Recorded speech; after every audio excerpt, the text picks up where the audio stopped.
పాత్రికేయులు స్వర్గీయ తాపి ధర్మారావు జయంతిని తెలుగు మాధ్యమాల దినోత్సవంగా సత్యం శివం సామాజిక సేవా సంస్థ ప్రతినిధులు శుక్రవారం ఘనంగా నిర్వహించారు. ఈ సందర్భంగా తెనాలి పట్టణానికి చెందిన ప్రముఖ పాత్రికేయులు ఎం గోపీచంద్ను ఘనంగా సత్కరించి తాపి ధర్మారావు పురస్కారం అందజేశారు.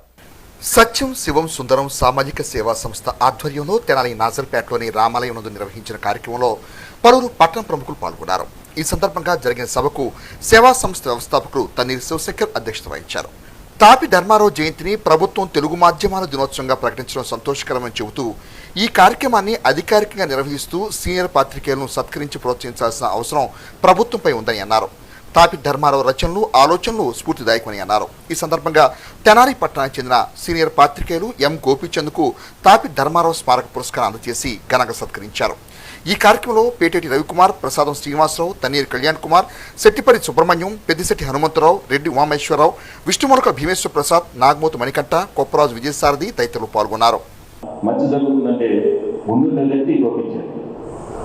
వయసులో చిన్నవాడైనప్పుడు కూడా చాలా మంది సీనియర్ జర్నలిస్టుతో పోటీ అనుకోడు వాళ్ళతో పాటుగా పరిగెత్తుతూ సమాజానికి నేనేం చేయగలను అని చెప్పేసి ఆలోచించగలిగినటువంటి పెద్ద మనసున్నటువంటి గొప్ప వ్యక్తి. నాకు తెలిసినంత కూడా అతను జర్నలిజంలో ఒక ఆంధ్రజ్యోతి పేపర్లో నేపథ్యంలో మొదలుపెట్టే తర్వాత నాకు తెలుసు నా ఫోన్లో ఎప్పుడు కూడా టీటీవీ గోపినే ఉంటుంది. తర్వాత టీటీవీకి చాలా కాలం పాటు సర్వీస్ చేయడం జరిగింది. అదేవిధంగా తర్వాత ఎస్న్యూస్కి న్యూస్ ఇన్ఛార్జిగా చాలా కాలం పాటు సేవ అందించడం జరిగింది. ఆ తర్వాత అక్కడికి ఉన్నటువంటి బంధనాలన్నింటినీ కూడా తెచ్చేసుకొని ఈరోజు ఒక ఫ్రీలాన్స్ జర్నలిస్ట్ కూడా అనుకుంటుంది. జర్నలిస్టే అనాలి, ఫ్రీలాన్స్ కూడా కాదు. చక్కటి వేదిక, సామాజిక మాధ్యమాలకు ఉన్నటువంటి వేదిక ఏపీ న్యూస్ అత్యంత ప్రజాదరణ పొందుతున్న సంస్థ.